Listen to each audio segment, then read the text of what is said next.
Should have said, Oh, all right. Um, anyhow, so like I said, we're not professional counselors. The goal is for you guys to get to a point where you are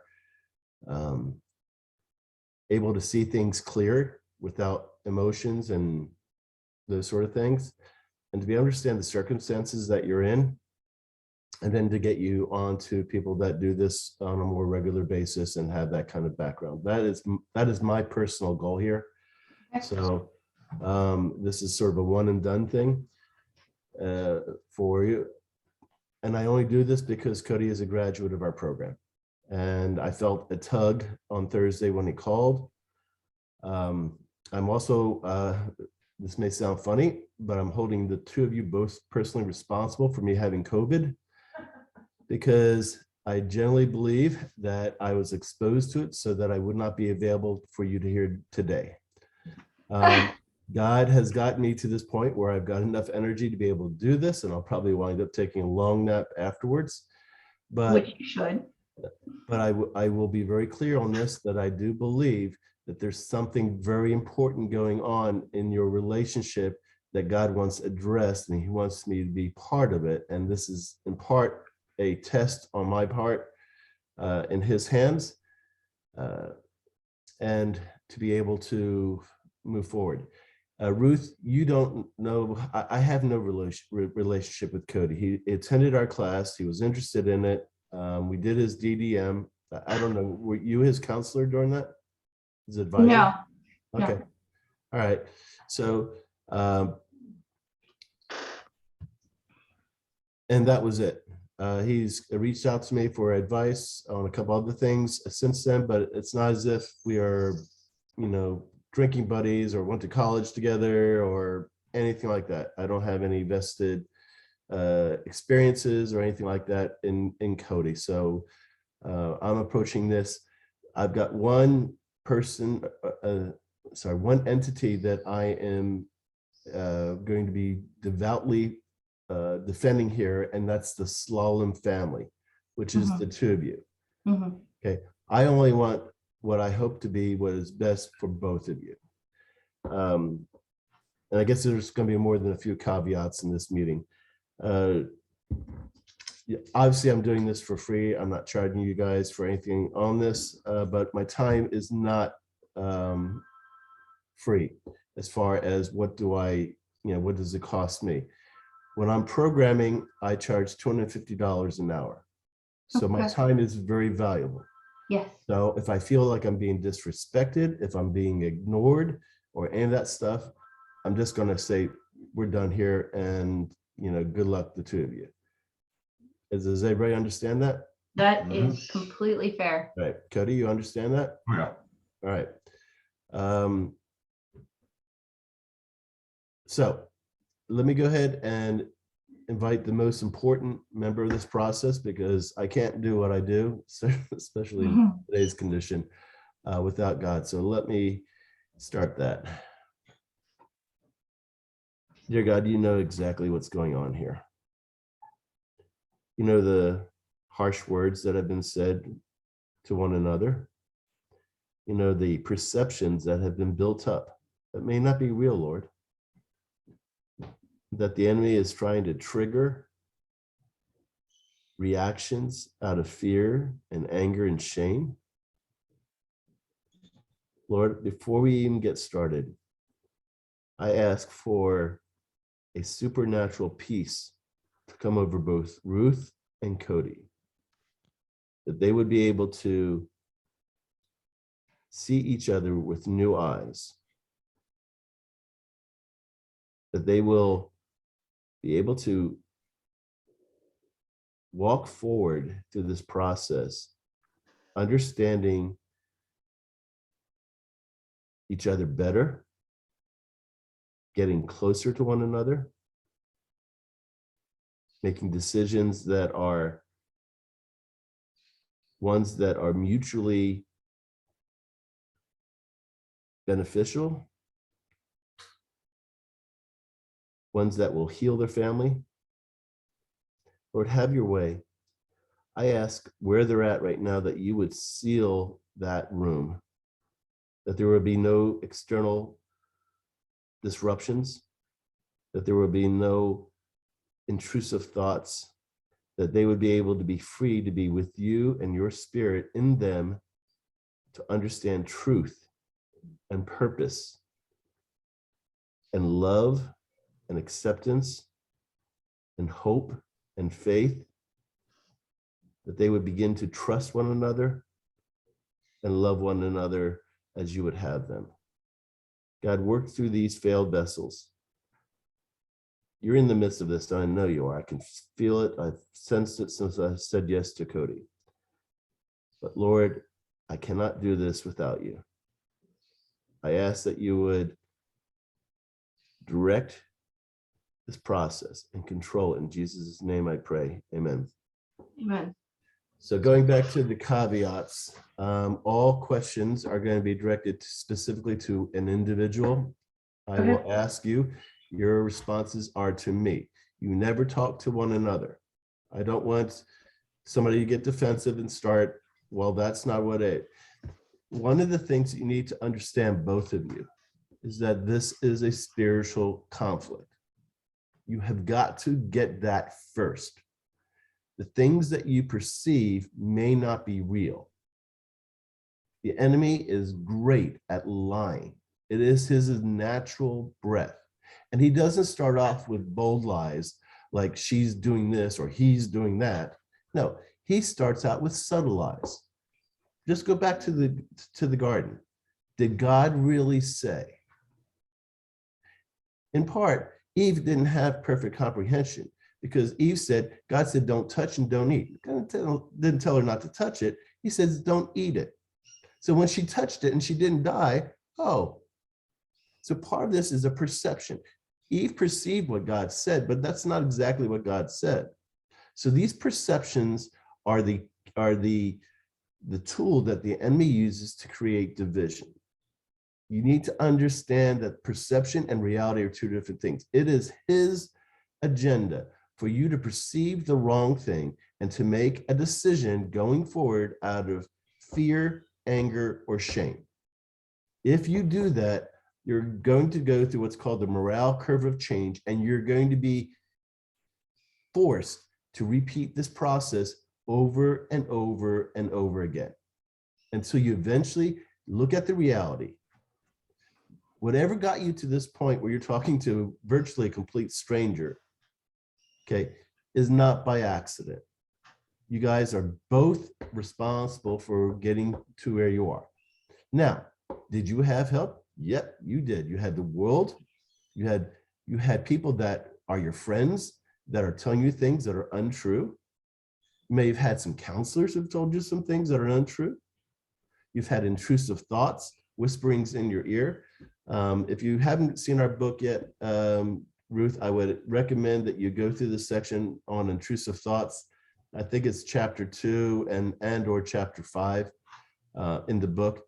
But that is an area where you need to understand. I looked at your design and you're a very high futurist, which means that you're going to be very sensitive to those voices. In part, they're going to be able to tug at you. Now, this is a gifting of God that allows him to be able to speak to you, but it also makes you vulnerable to the enemy's voices too. The enemy does not have to tempt you with sin. He can tempt you with doubt. He can tempt you with something that will distract you. He can tempt you with a good thing that isn't a good thing for you. All these things are tactics that the enemy has.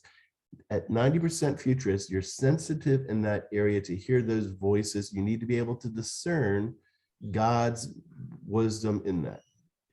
Where is this voice leading me to? Where is it taking me to? That is something that you just need to understand. What has gotten you to this point is the fact that the enemy does not want the two of you together. Now, why in the world did God choose me to be this counselor? I'm not quite sure, other than what I'm telling you is what I believe to be going on. There's something that the two of you are going to do together that the enemy is terrified of. Now, he gets particular joy. It's sport for him to destroy marriages and families. He loves that. I mean, you have to understand how evil and despicable the enemy is. He enjoys doing this. And he has lots of people who are miserable in their lives, who have gone through divorce, or who have never been married, or are so narcissistic and want other people around them worshiping them, all those things. He's got so many people like that that are around him that he will use to actually intervene and speak into these lies on his behalf. So he's got a legion of people that will lead you astray. One of the very first things, and by the way, do you guys have paper and pencil handy? No. Yeah. Would you both get some? Because you're going to get a lot of orders here.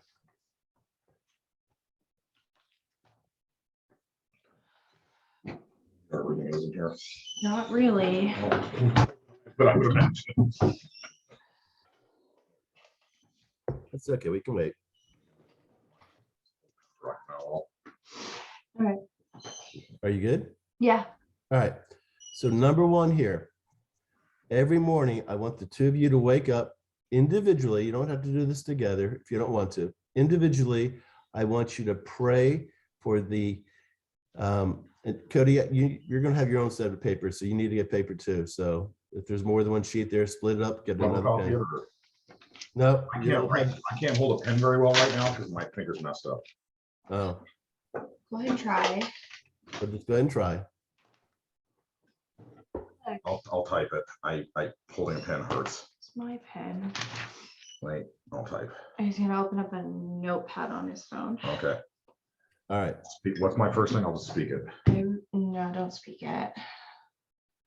All right, so here we go. The very first thing is every morning, I want you to pray for one another that God would prevent those with divisive voices from speaking into their lives. You don't have to name names. I don't want you to, Right. think that so-and-so is evil, whatever. But you Say want that to one more time. protect your spouse from having divisive voices speaking into their lives. So Ruth, you would say something like, Lord, I want Cody to have peace today. I want him to not be distracted by angry thoughts, by fear. I want him to be able to be surrounded by people that are going to edify him and to build him up. And then Cody, you would do something similar. Lord, I want Ruth to be surrounded by people that are going to speak life and truth into her life, that you would keep those people that would have divisive thoughts about her or our marriage, that you keep them far away. I don't want her to be able to having to struggle with fear or shame or anger or any of those things. Begin to pray that for one another so that your family is going to begin to become protected from these outside voices. It is the next thing individually, you guys need to pray for yourselves. Lord, give me a discerning spirit so I can hear your voice and I will not listen to the enemy's voice. In brush fires, we call this identify the source, isolate it if it's not from God, and rebuke it. Until your mind gets to some form of peace, where you're not constantly being dragged through the what if scenarios and the fear and the angers, you're not going to be able to make good decisions. In this morale curve of change, the enemy wants you to make that decision based on the perceptions and influenced by fear, anger, and shame. So you have got to, first of all, get rid of the fear, anger, and shame.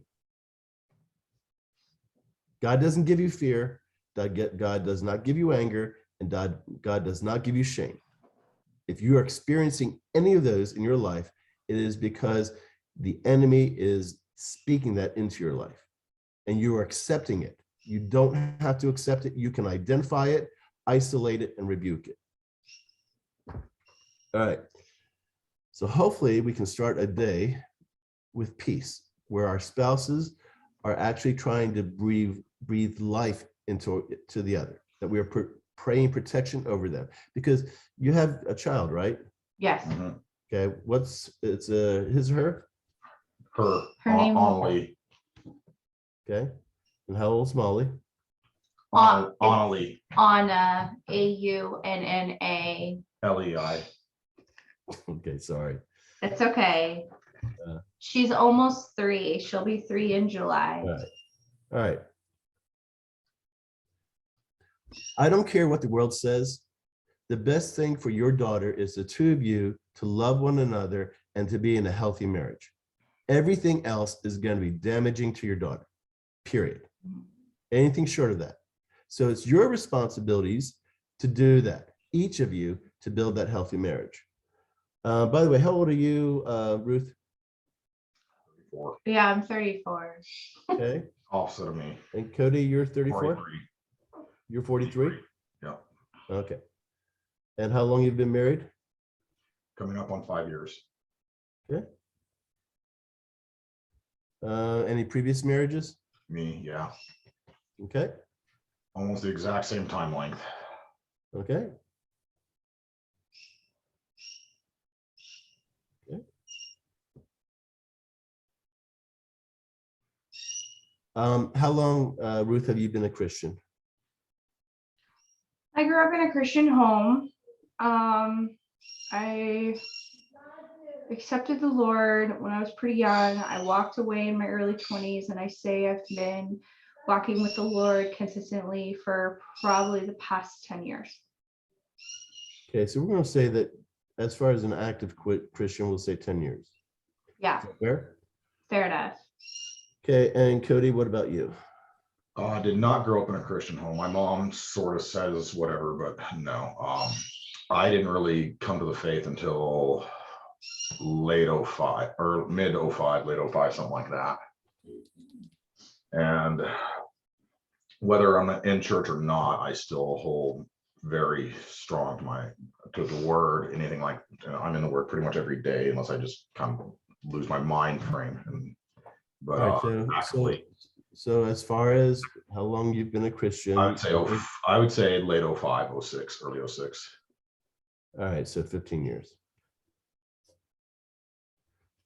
Okay.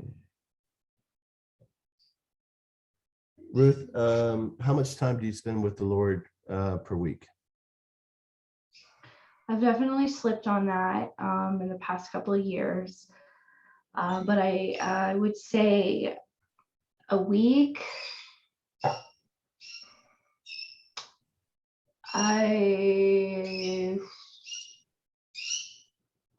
Anywhere from 2 to 3 hours a week. Definitely not what I need to be. I am during the school year in BSF, so that keeps me more accountable, and it forces me to make it a priority, which I definitely struggle with. Okay, so one of the tools of the enemy is to get you busy and distracted, and to get drawn away to things that seem important but aren't as nourishing as what you need. I would strongly recommend that when, again, how do you say your daughter's name? Anna, like Annalie. Annalie. Yep. Okay. Like So- Frozen, Anna and Frozen. Or like the dragon, like the Puff Magic Dragon song, Annalie, only without the H. All right, Annalie. When you do you typically put your daughter to bed, Ruth? Typically, yeah. Yeah, because I believe that, Cody works nights with Uber, right? Unfortunately, yeah. No. Hey, listen, you guys, it's expensive raising a family nowadays. So I'm not going to judge anybody about that. By the way, what you're doing for your daughter, you're working alternating shifts. So your daughter is probably not in a lot of daycare. She's in a lot of daycare. 5 days a week. 5 days a week during the day. Okay, because that's when you're working, right? Right. She goes to work at like 8 in the morning. I drop Anna off. She comes home, picks her up, Right now, we're trying to make it so that I can get home just in time to eat dinner and read bed, but it just depends on the day. Like some days it doesn't happen. Yeah. No, it's difficult what you guys are trying to do in today's economy. It really is hard. You're trying to make the best decisions for your daughter. The problem is your relationship sacrifices is being sacrificed for this. You need to understand that. Okay. You have a responsibility to raise your child to be a good adult, and I think that you both are trying to do that. But when you gave your vows, you gave it to one another to be there in sickness and health, and until death do you part. That was the vows that you gave to one another. Your daughter, even though she's only 3 years old now, will eventually move out. You don't want to be strangers with one another till then. Your responsibility is to always be maintaining your relationship with one another. So the priorities here in life are very simple. Okay, I want to speak this mostly to you, Cody, because you're supposed to be the spiritual leader in the family. God first, your family second, your wife third, church, others. Those are the priorities of how you should be spending your time. I don't care about I need to blow off steam or all these other things. You need to watch out for your health, because that's part of maintaining your family. But there are times that what your family needs or what your wife needs from you that takes priority over you. That's what it means to be a Christian man, is to sacrifice for your family. Just saying that, I just want you to receive that. All right. Where was it going with all this?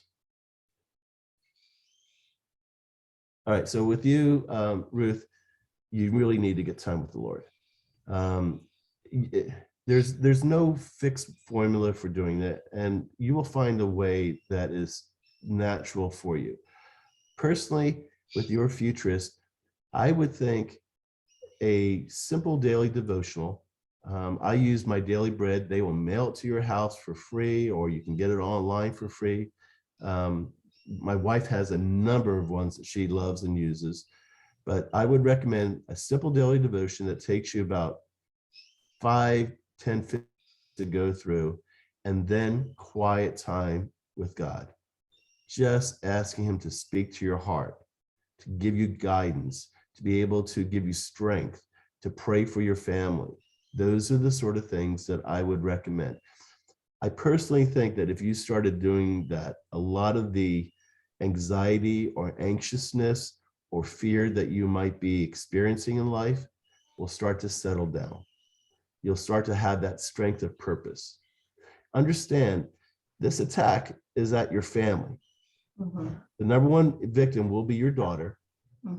Okay. The number two victim is what God is going to want to have done through the two of you. There's a reason why the two of you are together. The two of you are together so that you can be able to work together.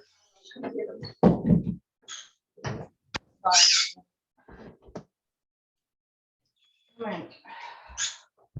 Okay. Mom, no. Put him in the night cage.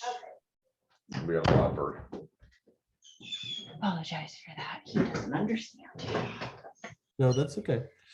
So, so what I'm hoping that that you start to establish, Ruth, is this position of vulnerability and a willingness to be able to hear God's voice speak to you. The reason why that's really important is that you need to be able to discern his voice and those voices that are going to try to pull you guys apart. Those voices that are trying, there are more voices out there in this world, unfortunately, right now, that'll try to pull you apart than will try to put you together. Yeah. All right. So you need to be able to hear his voice and be guided by it. At 90% futurist, you have the potential to be a real strong warrior for Christ as long as you allow God to speak to you and lead you. Listen to your dreams, listen to your visions, Listen to inspirations. Listen to your quiet time. That will start to settle your soul. That will start to get you to a place where you can make decisions based upon reality, not perceptions and emotions. Okay? Okay. All right. Cody, in your quiet time and your prayer time, as an analyst, you've got a penchant for really wanting to stick to truth, and that's good. So what I want you to do is I want you to study the Gospel of John. And every time you see the word love, I want you to pray on it. It's going to take you probably 5 years to go through this book if you do it this way. Because God, the Gospel of John is the book of love.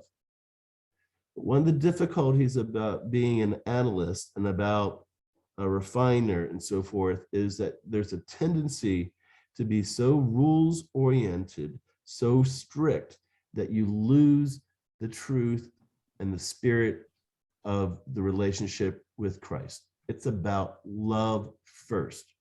I don't care about all the theology. If you don't have love, it doesn't matter. You'll never argue somebody into heaven. You'll never win somebody for the Lord without love.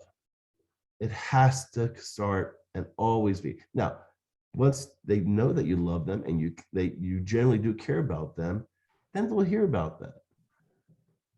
Okay, but I really want you to study the book of John, the Gospel of John, and every time you see the word love, pray, God, show me something about love. Tell me what I need to know about love, because God's love is unending. There is no end to what you can learn. If you want to use that analyst brain of yours, you start looking into God's love and realize how pitiful what we accept and project as love, how pitiful and how short we fall of God's love. If you can balance that love with the law, with right and wrong, if you can balance that with love, you'll be very, very effective in God's hands. But love comes first, buddy. It always comes first. All right.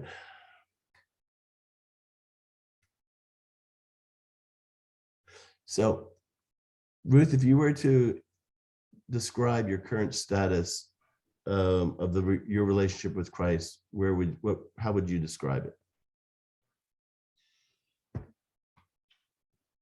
Right now, I am walking in a season of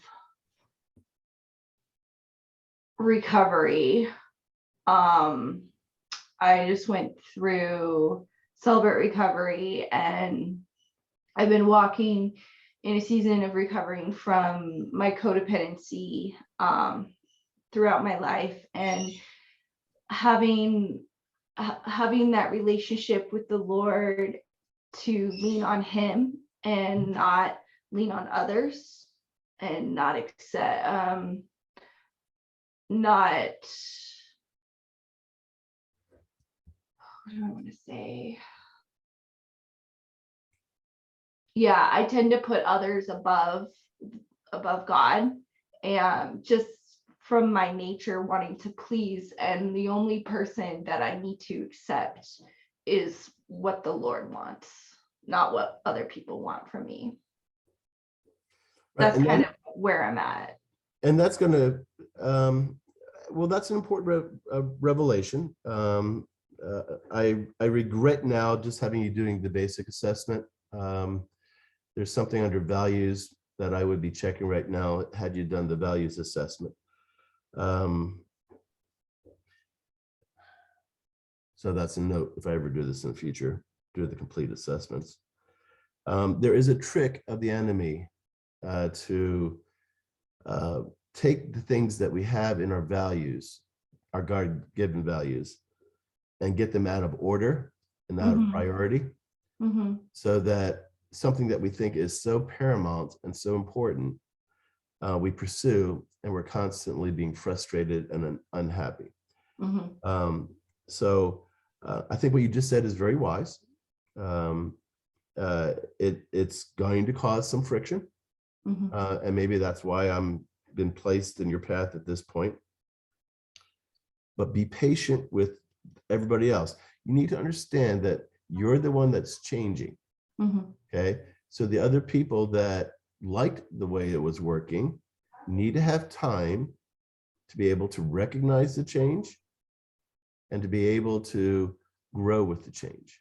Let me give you a little background. Buffy and I, this August, will have celebrated 43 years of marriage, assuming we still make it that far. By the way, I can't tell you how many marriage counselors I've met that are divorced, and somehow that just doesn't make sense to me. So, so I would always ask that, you know, I want the advice from the person that's been married for 50 and 60 years. That's just me. Yeah. But she was 16 and I was 20. So we were very, very young. I was ambitious and I worked hard. And Buffy was busy raising our child, which was the reason why she got married at 16. Well, at 16, it was just one. She's here in the room with me, but yeah. Anyhow, the version of Buffy at 16 and the version of Buffy today at 59 are two versions, different people, okay? At 16, she was very young. She was very immature. She didn't know much about the world and so forth. So we would go to a family gathering and I would watch her older brother tease her like he always did and be able to get a reaction out of Buffy that would get her angry and upset. And then on the way home, I would coach her. I go, this is what Chris did to you. Don't let him manipulate you. And slowly over time, Buffy stopped playing the game and Chris moved on to something else. Now, Chris happens to be the brother that she is the closest with. They're great friends and they have a great mutual relationship right now. I don't need to tell Buffy that anymore. There's things that she tells me about me that I need to listen to. Part of this process of growing in a marriage is that it's going to change. It's going to change for the better if you allow it. Circumstances will change. The 16-year-old Buffy was a lot of fun, but you know what? I really lean on and need the 59-year-old Buffy and her wisdom and her insight and all that. If I had tried to keep her that way, it wouldn't have been healthy for Buffy. It wouldn't have been healthy for our relationship. Just wouldn't have worked out. So part of this process is that people are going to grow and change. We just want to make sure that they're growing and changing for the right thing. So if you are codependent, then that means that some people that are dependent upon that are going to have to adjust. Okay? They just have to adjust because they want you to stay in that unhealthy relationship. That means that the version of you, which God never created any of his children to be codependent other than on him, period. We're all codependent upon Christ, but he wants us to be able to learn and grow together. That means that and this is scary, by the way, that means that the two of you are likely to be shifting into a new season of relationship together. Now, part of you wants to go back to what it used to be like, okay, because you understood that. You understood the rules. The other part is excited about that. Gee, this could be cool. This could be interesting. How you navigate through this, again, that's what we refer to as the morale curve of change, is all the most important thing. You want to be looking at this as what is God doing in our lives? Is what Ruth is going through? Is it healthy for Ruth? First and foremost. Okay. If it's healthy for Ruth, it should be healthy for our marriage. Okay, because we're in this together. to have become one. So what's healthy for Ruth is healthy for Cody. It's healthy for the slalom family. What does that mean? Some things may have to change. Some roles might have to change. I'll give you another story. When I started my software business back in '87, it required me to work 16-hour days for 6 days a week for 2 years. So as far as being a father, I was not a father. I would show up to softball games, soccer matches, and Buffy would bring my dinner to me with the kids 6 days a week at the office. So my time with my kids per week was probably 30 minutes while I was trying to wolf down my dinner, and maybe an occasional hour and a half softball soccer game. That was it per week for 2 years. At the end of the 2 years, we were able to go down to only working 5 days a week, 16 hours a day, but I had extra time. And so now, after recovering somewhat, I'm looking at how that family is being run. And guess what? They were able to adjust without me. And that kind of hurt. It was like, part of you goes, yeah, I want you guys to survive, but part of me wants you to fail so that I feel like I'm needed, which is a very selfish kind of perspective. But I had to figure out where I fit in this new dynamic, because Buffy had picked up all the things that I had to drop to be able to get the business started. I had to figure out where I fit in my own family. Part of this process of growing up together is the two of you need to learn, as each other grows, where do you fit in your family? Okay, what is my role? One of the most important things that each one of you needs to be able to give as a gift to the other is for them to know that they are accepted, that they are loved, and that you can trust them. Do you both agree with that? Yes. Yeah. Okay. Cody, I would like you to turn to Ruth and look her in the eye and tell her that she is loved, she is accepted, and that you trust her. Ruth, I love you, I accept you, and I do trust you. Ruth, are you okay in receiving that? Yeah. I Do you don't always believe it, but Okay, that's okay. What part of it don't you believe? his actions don't match his words. Okay, so let's get there. I want to believe it. Do you believe that? Do you believe that he loves you? Yes, I Okay. do. Okay. Do you believe that he trusts you? Sometimes. Okay. And do you believe that he accepts you? No. Okay. All right. So so that's the firmest one. Okay. So let's just deal with that one. What about accepting you? Now, part of this, remember, there's reality and perception. And the enemy is going to play in the perception area. What about you do you believe that he doesn't accept about you? He doesn't accept that that I have other ideas and dreams and goals that I want, and I feel that he pushes what he wants on me, and I know that's not what he wants to do, but it comes off that way. And the only way I can survive is I have to, like I've been doing, codependency and trying to meet his needs, but I can't do that anymore. And so with me changing, I don't feel like he really accepts it. Okay, so give me an example of something that is a dream of yours that your family could realistically start working towards. I mean, I'll give you, I'll be real honest. My wife always wanted to be a vet. Okay, I was 20, she was 16. The idea of her going to college, getting her degree, and then going to veterinary school, it was a nice dream. She probably would have been a great vet, but there's no way that we could have ever pulled that off. So I would have loved for my wife to be a vet. I would have been retired a long time ago. God, that would have been cool. I would have had to put in all the 16-hour days. That would have been even better. Okay, but it didn't work out that way because of the circumstances, because of our choices. So that wasn't a realistic thing.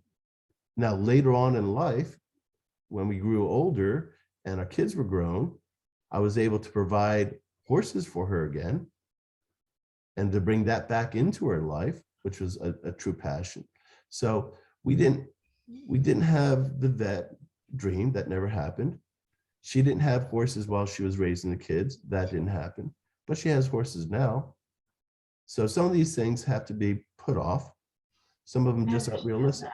So give me an example of a realistic thing that you would like to pursue that you think he is not in support of.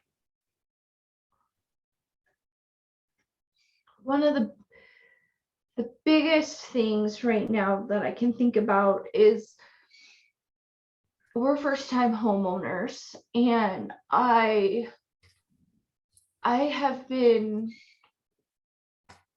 living in since we've been married. It's always been Cody's furniture and Cody's dishes, and he's very, very territorial over that, to the point that I can't even load the dishwasher without him having anxiety about it. There's so much restriction, and one of the dreams is I want to be able to be free in my own house. Okay, let's And just let me just stop that right there, Sure. because I think I get the picture on that. All right, so a huge part, Cody, of your wife is that she is 80% on the creative side of the scale, and you are 60% on the systems and structures part of the scale. You like things the way they are. You have, in your mind, perfected them the way that they are, and you have got them running in a way that you feel is effective and efficient. And the idea of changing something from the way that it is not necessarily in your sweet spot. Now, you're also 50% creative, so you don't, sorry, no. 60%. You're 40% creative. Yeah. Yeah. Yeah, she's 80% on the creative side, and you're 60% on the refiner maximizer side. So you are all about structure and systems and order and so forth. Okay, and there's nothing wrong with that. That's important for what God wants to do through you. But there's also nothing wrong with the 80% creative side of your wife. Agreed. That says, hey, we can bring some life, some beauty, some change, some vitality into our life by doing something new. And the two of you quite likely were brought together to be able to take ideas and actually make them into reality. Something that you would both be very proud of. But unless one kind of gives in the other area, the innovation never changes. The business that starts, becoming a copier machine, okay, and never evolves into something else, goes out of business. Xerox used to be one of the largest corporations in the world because of their copying machines. They gave up on some of the best ideas from their engineers because they didn't want to walk away from their core market. Paper will never go away. Well, guess what? PDFs made paper go away. Not in my world, but in other people's worlds. So Xerox suffered and went out of business. The two of you are uniquely designed to be able to birth new ideas and to make them really good ideas. Guess who's responsible for the birthing part of the idea? Ruth. Now you can fight it, create friction. We can go with it. You know, I used to have a poster when I was single. I wasn't single for a long time, but it was given to me in part probably because of my personality. And it was a picture of a huge orangutan sitting in a zoo with an inscription, "If I want your opinion, I will beat it out of you." That was sort of the way I was perceived. Now, I don't have your exact sort of design, but I am also a very strong director like you are, okay, which has to do with control. So you got to live some of that up, guy. You got to give a little of that air, especially in these areas. When our kids were going through the teenage years, there was all kinds of fads that were going on. Our son got into pornography, drugs, and alcohol by 5th grade, in part because of the success of my business. You have a successful business, you buy in a more affluent area, more rampant drugs, sex, pornography. So all of a sudden, my success led to my sons having these problems. We eventually wound up homeschooling him and getting him out of that environment. And he ultimately wound up going to a Christian homeschool. And the process of going through that was critical for his salvation. I mean, he could have easily gotten so messed up at that age. And the world was not watching out for our son at that point in time. Okay. But Buffy's instinct said, we need to do something. And so she's the one that said, let's get him out of school. I'm going to homeschool him. I'm going to do that. Now, part of me is like, wait a minute, I don't want my kid to be a dropout, or I don't want whatever. But what I had learned by that point in our marriage is that that was a sweet spot in my wife's personality, that when she had an instinct about our kids, I had learned to say, I don't care what's right or wrong, or what is the approved method, or what other people will think, or any of that stuff. I don't care. I care about my kid more than anything. And my wife's instinct when it comes to the kids is right on. I'm going to listen to her. Part of all this, buddy, is for you to pick your battles. As he got himself cleaned up and showed really great progress, and even to the point of picking his friends. He had a party once where he had his new friends from the Christian school with him, and they had his old buddies from prior times. And they were good kids. They were a little rough, but they were good kids. At about 2 hours into the party, Sean comes up to me and goes, "Hey, Dad, would you announce that the party's over?" My son's brilliant, even at 16. Mm-hmm. And I go, "Really, Sean? It's kind of early to close the party." He goes, "Yeah, some of my old friends are making fun of my new friends, and it's just not cool." So I announced that the party was over. All the old friends left. Sean had told the new friends, "Hey, ignore my dad. We're still partying." And then he spent the rest of the night with his new friends. Now, he's making progress. I'm seeing him making great changes. Unfortunately, at the exact same time in life, sagging pants were in style. They were some of the worst looking. My kid's a handsome young man. I mean, he's like model handsome. Yeah, but they're comfortable. And I'm looking at that, and I said, you know what? I am not going to fight that battle. It's not worth it. It's not like a tattoo, which he currently has plenty of. So I'm not, it's not permanent. It's fashion. He can change it anytime that he wants. But you know what? It's not worth it. That battle isn't worth it. So when it comes to doing small things around the house, like picking out the cutlery or the other things in life, What is it about those things that are more important that are so more important than the relationship? Because it gives your wife an opportunity to create this us environment. That's what you want, don't you? Don't you want the marriage to be about us? Yeah, and I think for me, the front room I've definitely let go more of.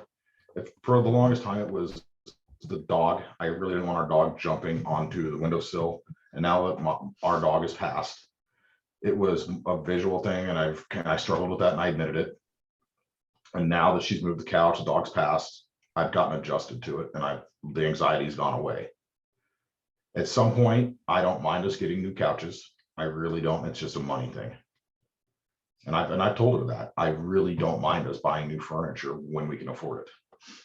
Okay, well, you'd be surprised what you can find on Craigslist for reasonable prices. So, And it doesn't have to be brand new. I just bought $110 worth of clothes at Beaumont that were, some of them still had the tags on it.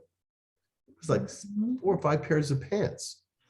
I thought, you know what was it? Why am I paying, $80 for a pair of slacks or $100 for a pair of slacks when I can get 4 shirts, a tie, and 5 pairs of slacks for $110? Mm-hmm. Anyway, there's a section in chapter 5 of the book. I want to read this to you, Cody. In short, honoring people build relationships where the primary goal is not to protect me, but to protect us. Pursuing this goal leads them to nourish and protect connections where anxiety and fear are low, and where vulnerability, trust, responsibility, freedom, affirmation, and encouragement are freely and consistently exchanged. One thing about your design as a refiner, analyst, and with accuracy and perfection, and I know that I said this in your DDM because everybody with those attributes, I say this to. Those standards are for you personally. How you hold and conduct yourself and how God's going to hold and conduct you. It is not okay for you to hold other people to those standards. I know. Do it then.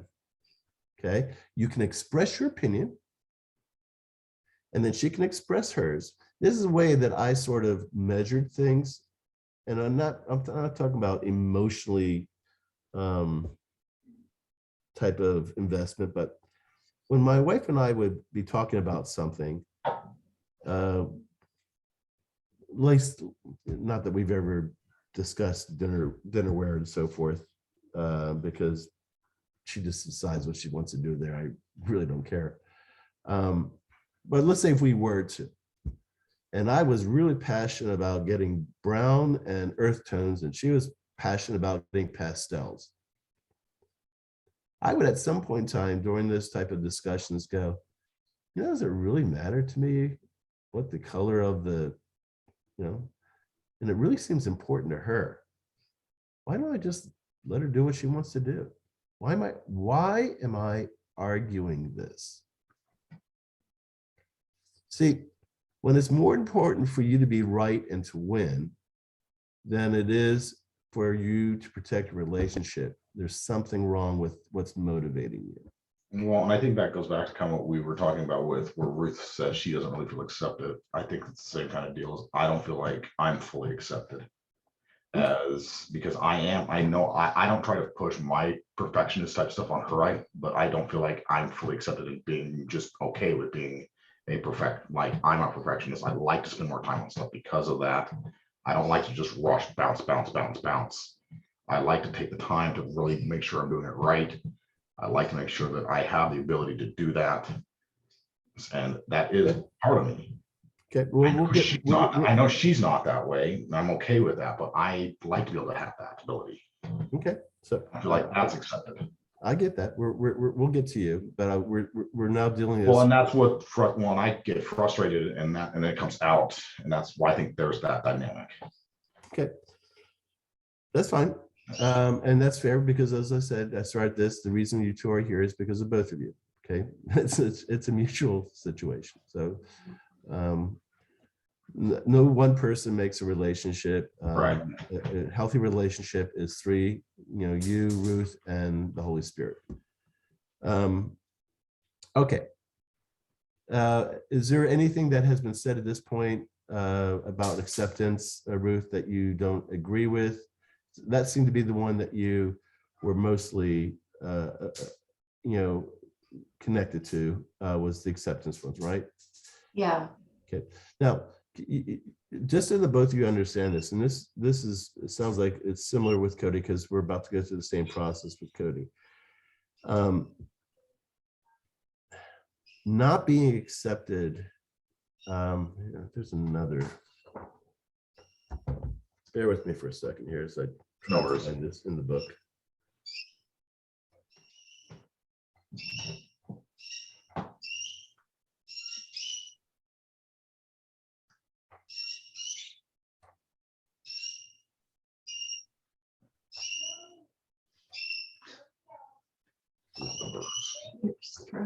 Yeah, they are.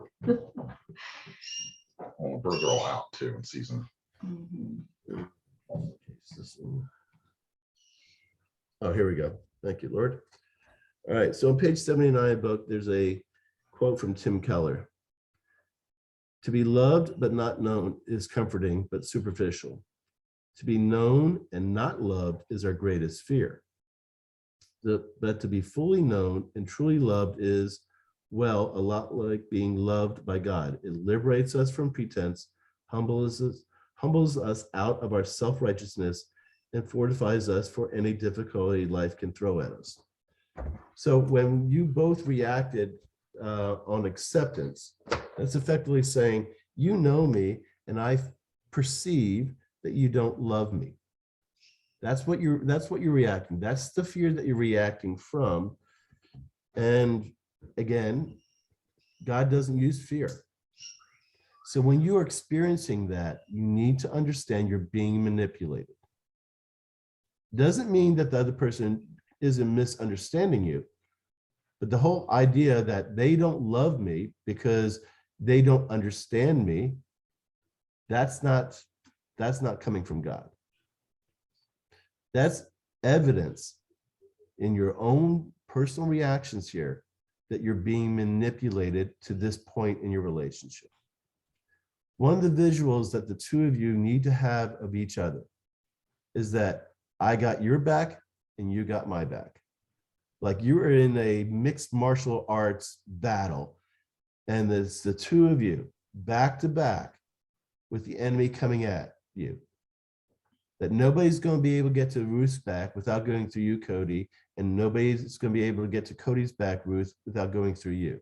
That's where this has to get to for you guys to have that healthy, thriving relationship that you both desperately want.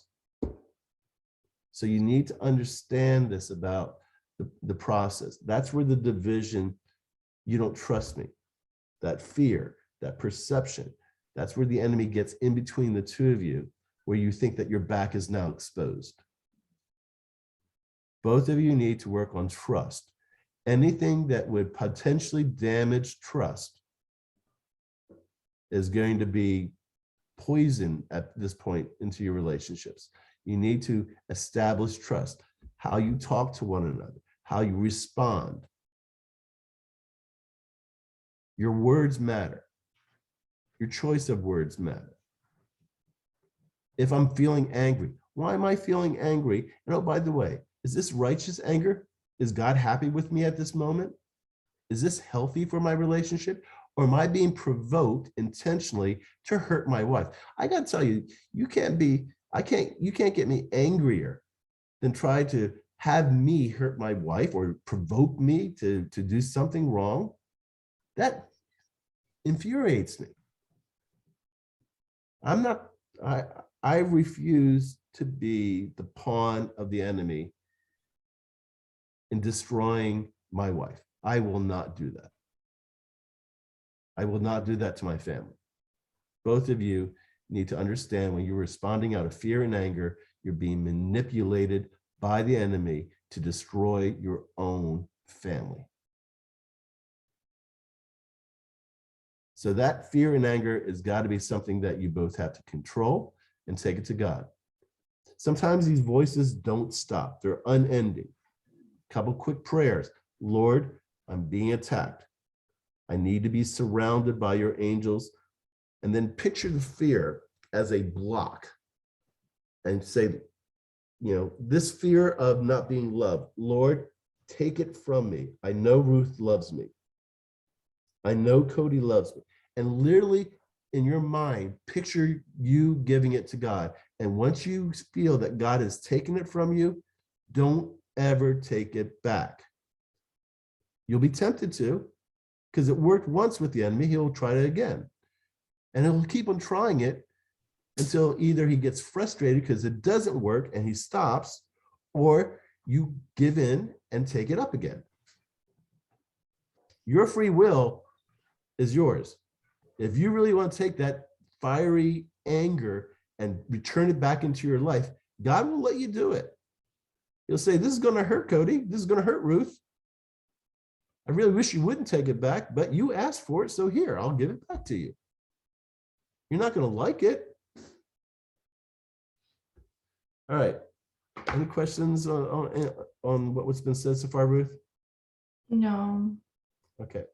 So Ruth, I would like you to look at Cody and would like you to tell him, Cody, I accept you, I love you, and I trust you. Cody, I accept you. I love you and I trust you. Okay. And so Cody, do you receive that she loves you? Yes. Do you receive that she trusts you? It's hard, but yes. Okay. And do you receive that she accepts you? Yeah, it's tough. It's hard. Okay. So it seems both of you are in this acceptance thing. So let's just focus in on that. So Ruth, you haven't been through our program. I would recommend it. The very next one is October 4th at the Altar Church, and it's an 8-week course. Ideally, if the two of you could go through this together, arrange babysitting, do whatever it is that you need to do. October's plenty fine for something like that. Okay. And it's 8 weeks starting October 4th. Cody has already got everything that he needs. Ruth, you would just need to upgrade your license to the complete license and get the workbook, but you would have everything, so it's not really expensive for you. Anyway, it would be really healthy for you to do this as a couple. So let me tell you a little bit about your husband that you may or may not know, but this is what the assessments say about him. He's a refiner maximizer. So structure and organization are real important. By the way, all these attributes, there's nothing wrong with any of them, but there are natural areas that they conflict with others. Okay. So, and that's where the enemy plays. He plays in our differences and creates that division based upon that. So part of him as a refiner, he is naturally going to see what's wrong. Okay. What I would coach you on, because Ruth is so creative. By the way, that's something I had to invest in, buddy. You don't know what's in that world, that woman's head. Oh, don't even get me started. I brag on it all the time. You need to hear me on this. There could be an idea that floats through that head of hers that is going to make your family independently wealthy. You don't know that. Now, I would entertain those ideas. I would, talk about them. And at some point, if it's an idea that God is really pressing on the two of you, because you're now united and not divided. By the way, if you guys make multiple millions of dollars on one of these ideas, I want you to remember that there's a ministry called Brush Fryers Ministry that you guys can make a charitable donation on. I just want to be, this is being recorded, so your yes is okay. But the point is this, is that this is a part of you. Now, the level of criticism that your refiner needs to play in this process when it's in the let's just talk about it phase is 0. Okay. You're also 40% creative, Cody. So go in that playground and play with her. You know, this is an area where the two of you are actually fairly like-minded on the creative side, where you can kind of just dream and envision and speculate and just sort of like, what if, and have fun. For the two of you, this is an area where if you were going away for a weekend, just do that and dream together. That would be something that you could naturally do, but leave your refiner at home, okay? Leave that part of you at home, because that's not what that's for. Now, when the idea gets to the point where you're going, hey, I think we really got something here. The next part is where she kicks in, okay? And she's gonna say, well, let me work on it a little bit. That's her designer. Let me do some research. Let me think about it. Let me pray about it. Let me, whatever we're gonna do here. As she's starting to feel like that, yeah, I agree, Cody. I think we really got something here. At that point, the refiner needs to be employed, Ruth, needs to be employed, because the refiner is going to find what is missing for it to be successful. Now, there is a part that both of you are missing. Ruth, you have a little bit of this, the developer. You would need a partner with somebody like me, or a J.O., or a Stephen Knoll, or a Rachel E. Brezon, or people like that, Samantha Means, people like that that are builders. We have an apostolic calling in our lives. We're natural leaders. That is what's going to get you to the implementation stage. But the two of you could really grow close together through that process of giving birth to that idea. And you will really gain mutual respect for one another. There's nothing wrong with your high standards. Hold yourself to them. Do not judge others because they don't meet those standards, Cody, because God didn't design them that way. So they don't need to, for what God wants to do in their lives, they don't need that high standard, period. You can share your opinion, but not your judgments on them. What else?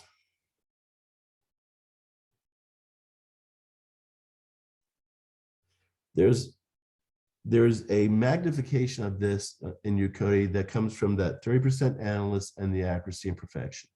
It takes that refiner and it tempts it to apply that on other people or to come out as too harsh. You got to be careful with that. Again, pick your battles.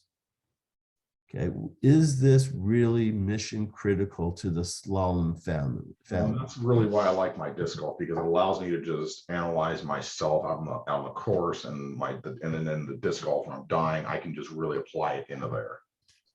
And then I found that I'm not taking it out as much in not a lot of other places. Right, but you're driving around by yourself a lot too, so I think you can kind of have that alone time at work. I'm usually with a passenger most of the time, so I get like 5 minutes here, 5 minutes there, but out on the course, I really analyze myself. Do they really want you to talk all that time? A lot of them do. I chit chat with a lot of people. That's how I get my tips. That's fine. That makes some sense. Yeah. So, and right, I'm sure going to Farragut, you know, I mean, everybody has to have some kind of athletic, you know, outlet. I play racquetball. It gets my mind in a completely different place. I don't know what Ruth does for her health, but she needs that we all need to do things for our health. It's cool we can do it together, but oftentimes it doesn't work that way. That being said, that refiner is something that you need to use cautiously, apply to yourself, but don't expect it out of others. All right.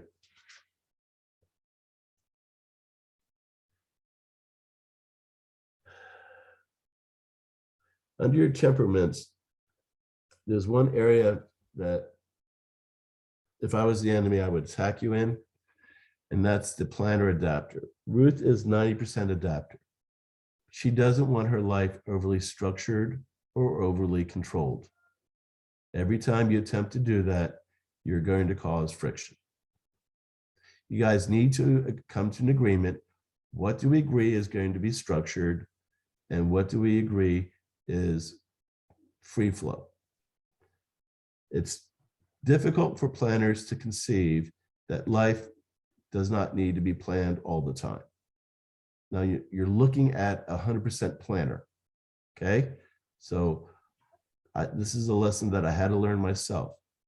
Now Buffy happens to be 70% planner, so her and I don't have a whole lot of, friction in this area. But even as close as we are, I will overplan her, and she doesn't like it.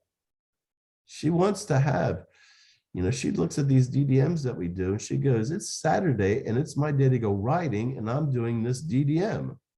I'm not happy with that. That's overplanned. She goes, I didn't sign up for this. So part of this is that you guys need to look at what are we going to plan and what are we going to kind of let go freeform. Now that doesn't planning and being neat or planning and being organized, that's not necessarily the same thing.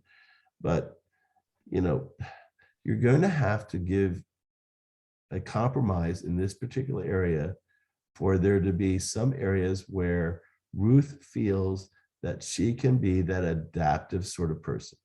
Now, that does not mean that she goes out there and runs a credit card up to $10,000 because she felt like she needed to have some, retail therapy.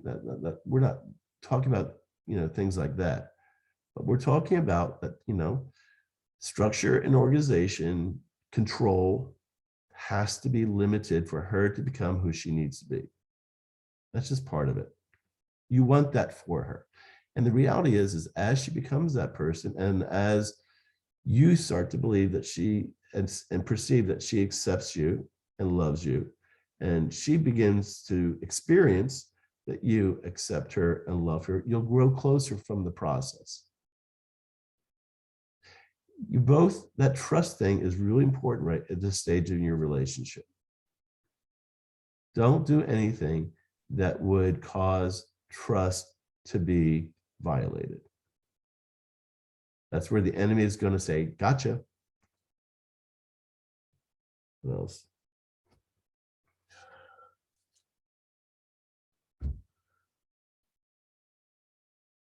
All right, Cody, what would you say your current status with your relationship with Christ is? I spend anywhere from half hour to 45 minutes daily, at least in some sort of devotional, for sure. And then just kind of meditate over it. The time varies depending on how long I have left on the drive before I get into downtown Spokane from Post Falls. Okay. And that doesn't surprise me because of your analyst and teaching bent. That would be consistent. That's natural for you. It's a very natural thing for you to want to do because of that teaching part of it. That feeding truth in your life is critical. That's not because it's natural to you, doesn't make it natural to other people. You're going to focus your teaching on what book of the Bible? I've got it written down, John. The what? John. Right, the Gospel of John. And every time you see the word love, you're going to do what? Pray over it. Ask God to show you a part of love that you don't understand. By the way, you're 43 now. Is that what you said? Yeah. Yeah. When you're 93, you'll still be making that same prayer, show you something different about love, because our comprehension of love is so infantile. And the more you start to understand love, the more effective your teaching is going to be. It really is. We can't fathom the love that a deity was willing to take on human form and to be nailed to a cross. We cannot fathom that, period. So we got a lifelong lesson of what love is. Quite likely, the woman that God married you to, who happens to be 70% feeler, can teach you a thing or two about love also. I know Buffy has probably been the greatest teacher of love to me, of all the people that I have in my life. Okay. Ruth, what would you like the outcome of this meeting to be? I came into it with not a lot of expectations. We haven't really had an actual conversation since what went down because it happened so abruptly. I wanted us to have a point where we could share. The reason I chose to go through with this separation was because I saw how unhealthy both of us were and what it was doing to our child. I had lost self-control. I was yelling at him all the time, couldn't control it. And what drove me to the point of this was I actually screamed at him. And he was doing very well with not yelling back, but I knew that I was out of control and I could not stay in that situation and be healthy for him and for Anna and for myself. So I had to tap out. And so I'm walking into this separation that I can get healthy, that he can get healthy, and that we can reconcile. Nowhere in my mind do I want to end this marriage, but I also understand that I have to be healthy and he needs to be healthy. So Okay. this meeting, when he told me that he found someone, I was like, okay, that's great. Let's do it. I don't know who you are. Whatever time, whatever day, I'll make it happen because this is my number one priority. I have been asking to do marriage counseling for over 2 years now, and it's been excuses after excuses after excuses. So I went to CR because he wasn't willing to walk that journey with me, and I knew that I was slipping and I needed to work on myself in that sense.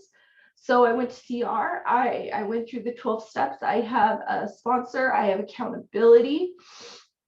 He doesn't have anything like that. And it's just, that's kind of, I wanted us to work on each other. But there's always something, the business, disc golf, his need for control, all of these aspects have been thrown into my face, and that's how I feel. I don't know how he feels, but that's how I feel, that it's been thrown in my face, that he's saying that what's priority is not our marriage. That's how I feel. Okay, so I'll accept what you said with regards to your codependency sort of situation. Yes. So there's been a relationship established on codependency, right? Yes. Okay. And you're trying to change that. Yes. And do you think he's happy about that? No. Okay. So that's understandable, right? Right. Okay. All right. So we just need to get through this process. Now, so when you say separation, are we talking legal separation or what are we talking about here? I don't want to go there. I don't want to do legal separation, but I knew at that moment I had to step back because I was out of control. And Right. I don't know what I would do beyond being pushed to that point. So I had to step back. Okay. I don't, this happened so quickly. I knew that I was leading towards separation because I was progressively declining. And I knew that it was coming. But when I told him, because he cornered me, when I told him that I was done, I was separate, I couldn't take it anymore and I had to separate, I had said it, so I had to respond and I reacted. Okay. All right. I hate using words like separation and all that, because there's so many connotations to that, and they frequently don't um, end up well. I would. Is it fair to say you just want a cooling off period? Yes, I do. And I'm not getting that. All right, wait a minute. All right. Well, part of it, I think it's important to have a clarity of what's going on, because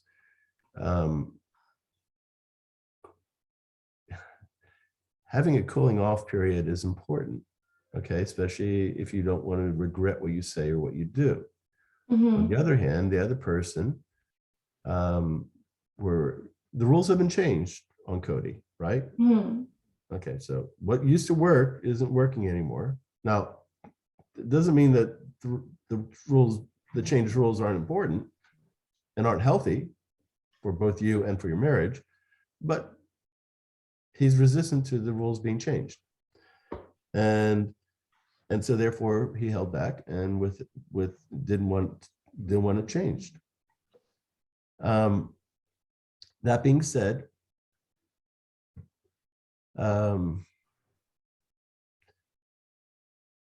it might be healthier for just to refer to this as a cooling off period.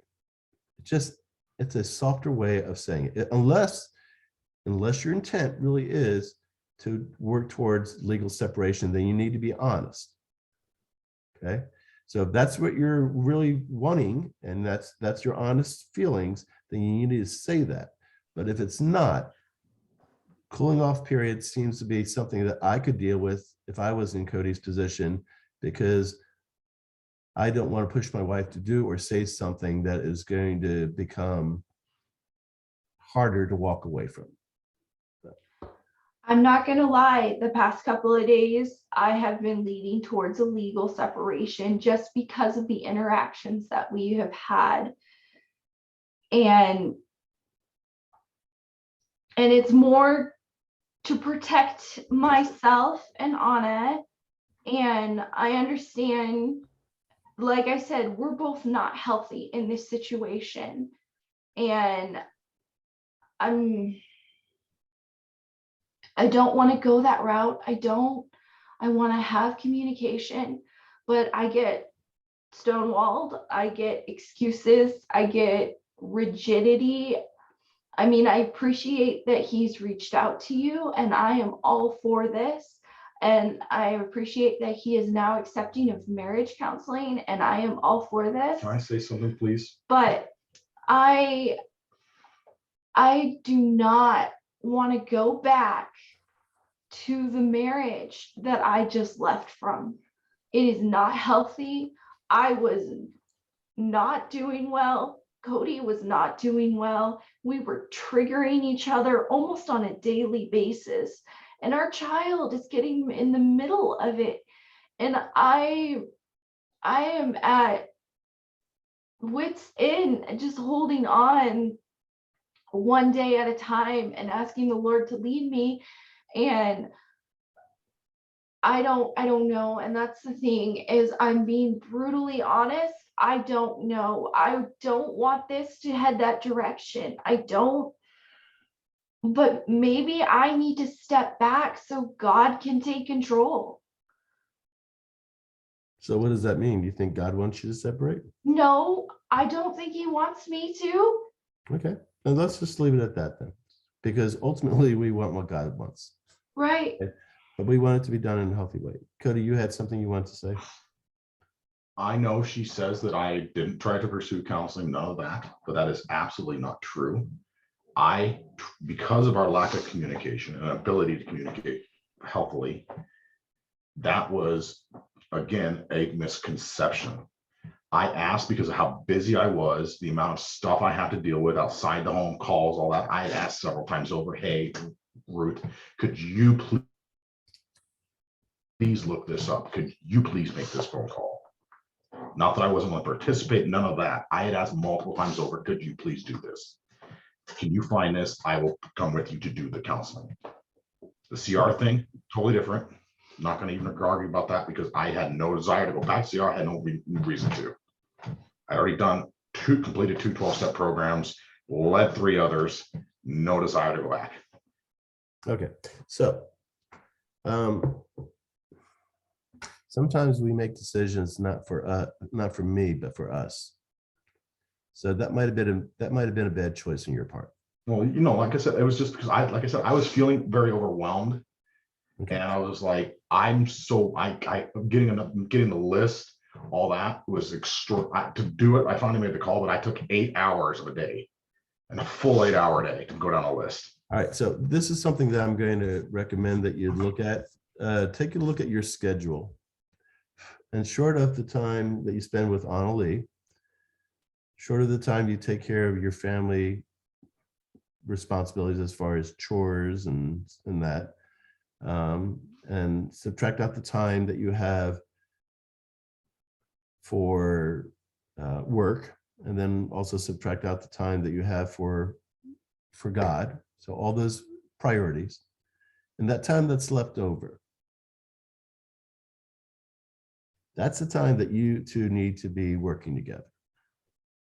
Anything that doesn't fall into that list needs to be set aside. Period. I don't care how passionate you are about it. My wife went without horses in her life for 20 years. It's like amputating an arm for her. Mm-hmm. Okay. So I don't care about any other outside activities. If you're serious about your marriage, anything that takes away time from your relationship needs to be sacrificed at this point in your life. Period. I don't care. You're seeking the approval of other people or yourself over your relationships with your family. So even though that you didn't personally need to go through CR, you should have gone through it because your wife asked you to, and it was a priority to her. You should have made that happen if you could. The other problem was it was during a work time. It was during work. I was working most of the time. But I think that was one she settled for. There might have been an opportunity for you to do it some other day or at another church that has it on a time that's more convenient. My point is this: you guys have one responsibility. If you're going to be able to look God in the face, because you're all going to heaven if you're born again believers. If you're going to look him in the face and say, that time that I gave you, that valuable time of my servant JR that I gave you, and he gave you this advice, and how did you respond to it? Did you do it well? Did you do it faithfully? You need to do this one thing now. There is nothing more important in your worlds than each other. At this moment forward, period. Nothing else more important.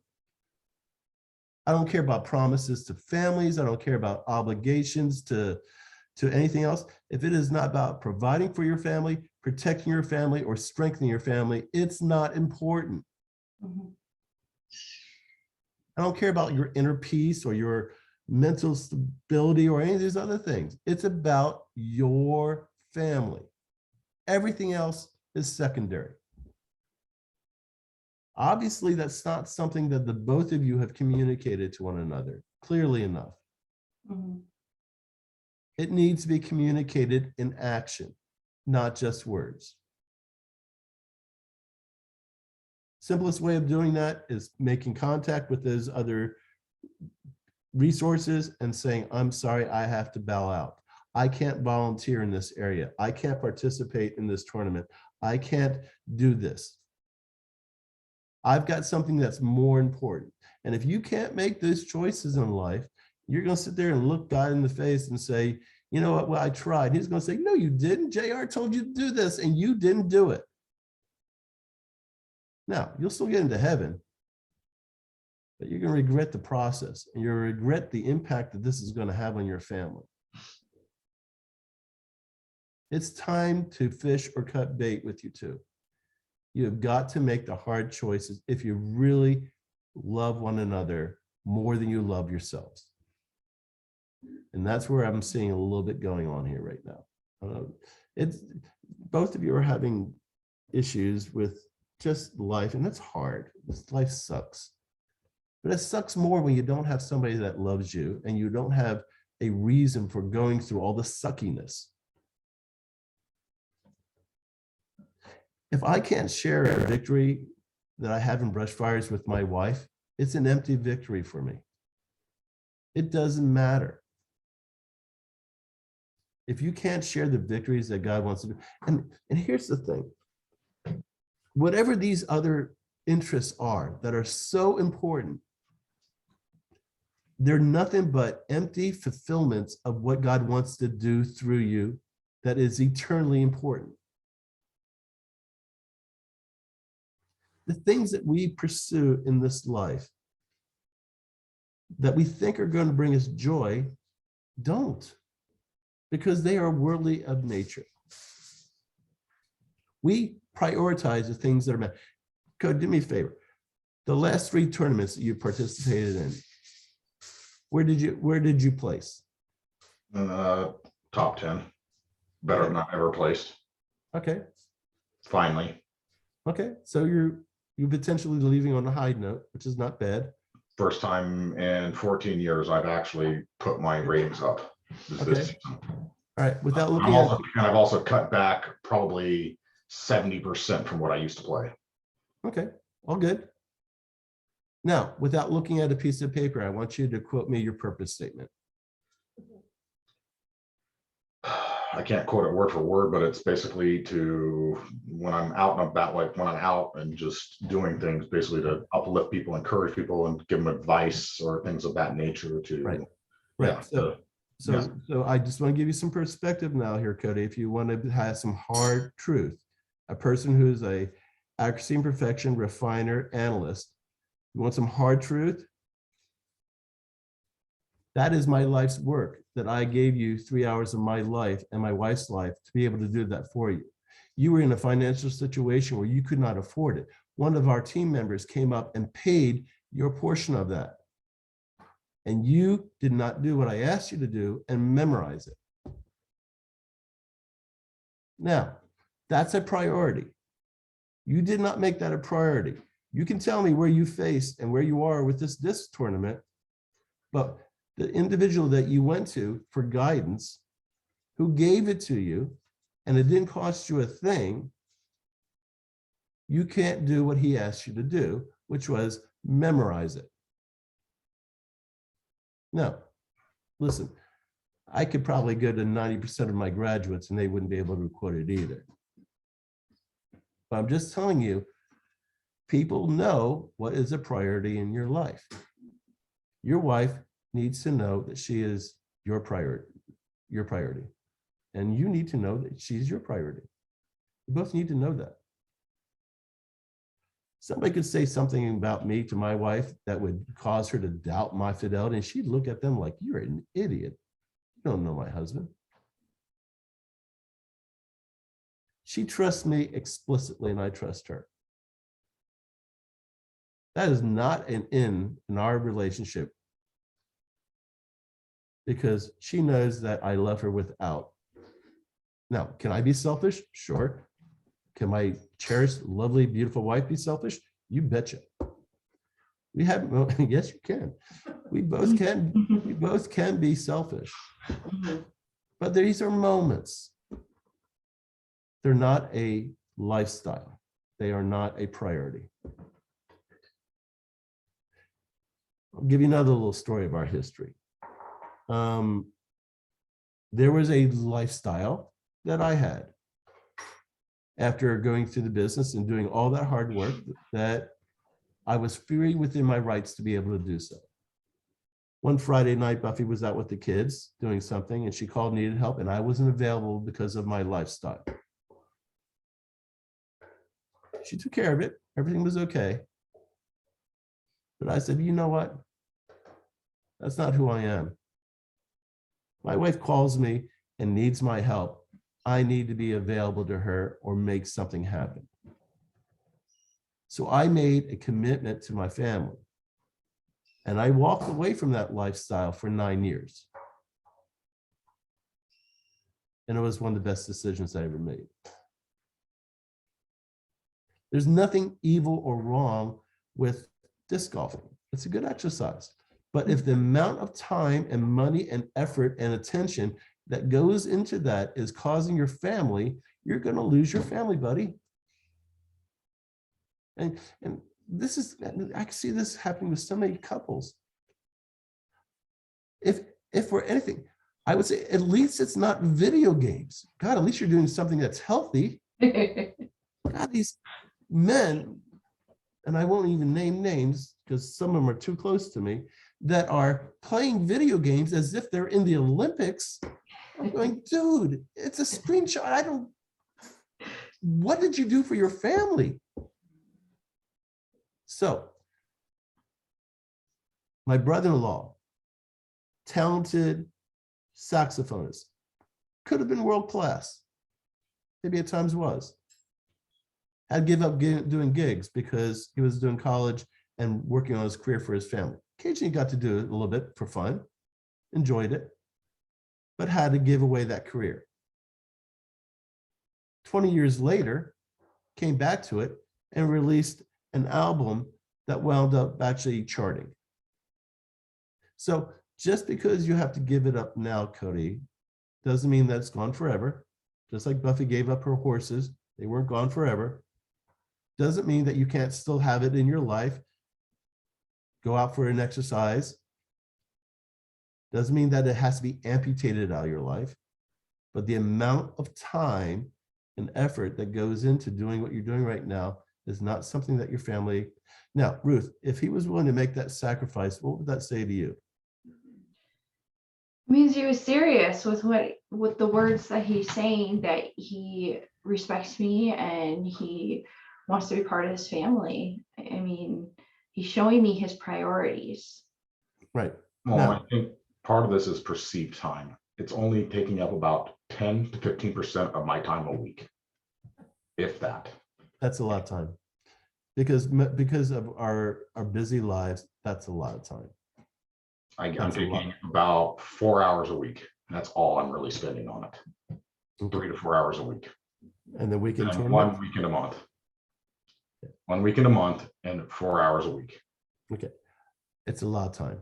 Because of my age, I'm more tired in the evenings. So I'm only up till about 8:30 at 9 at night. Right.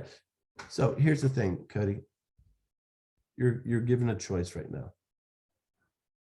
You got to remember, Ruth didn't ask me to come into this conversation. You did. I'm giving you a choice. You have a free will choice. You're going to make whatever choice you make. I'm not going to debate you.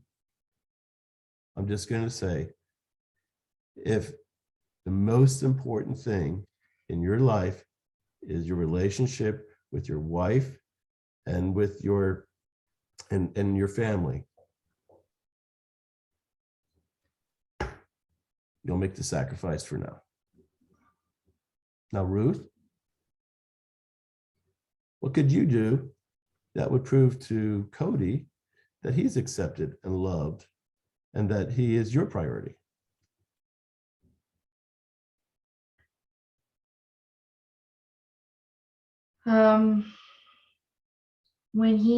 When he gives me his time, I give him the time that he needs. Maybe that didn't come out right. When I know his time is valuable, and when he gives me his time, his full attention, that I should be present. And that is something that I get distracted with.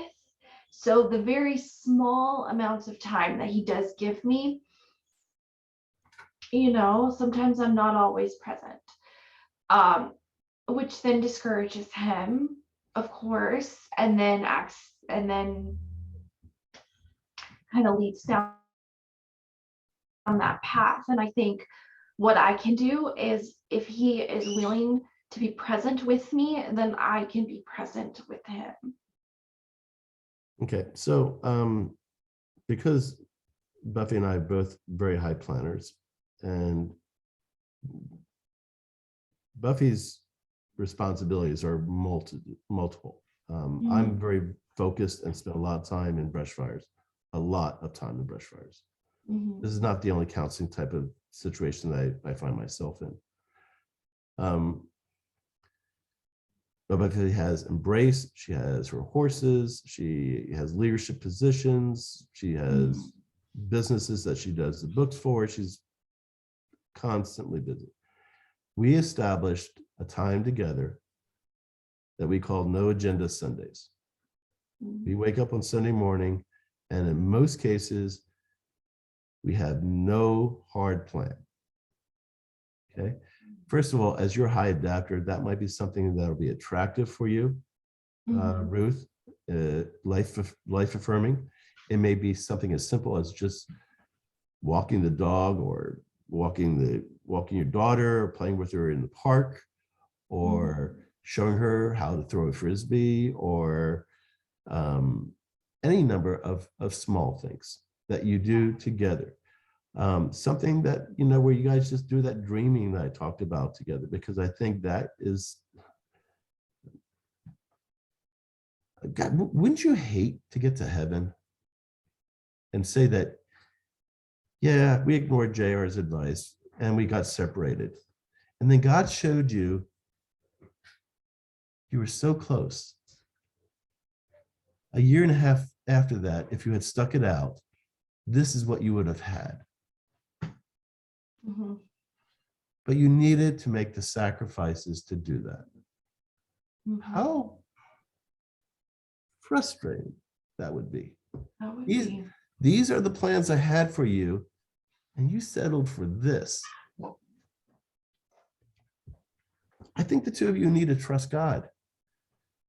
If he brought you together, you need to see what he wants to do through you individually. I'm sorry, you corporately, not individually.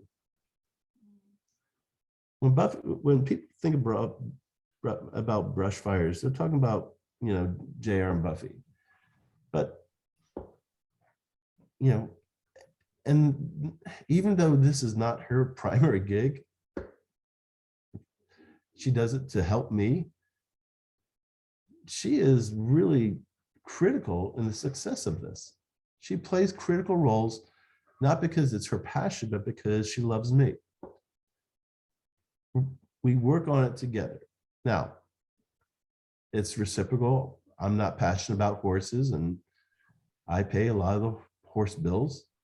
She's actually been paying more recently, but still, I want her to have her passion, and she sees the value of what we're doing in brush fires and gives a lot to what we do. There's something that you guys could be doing together that is greater and more fulfilling than what you've experienced so far in life. But you have to trust God and pursue it.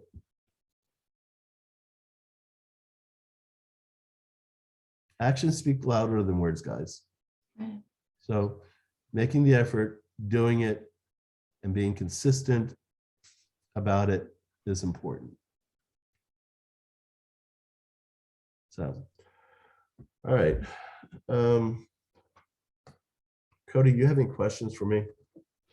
Not on this stuff so far.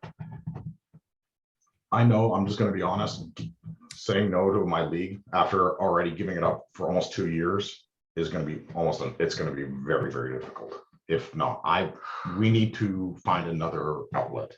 I gave that up for her so she could do a bunch of other stuff on last season on Monday nights.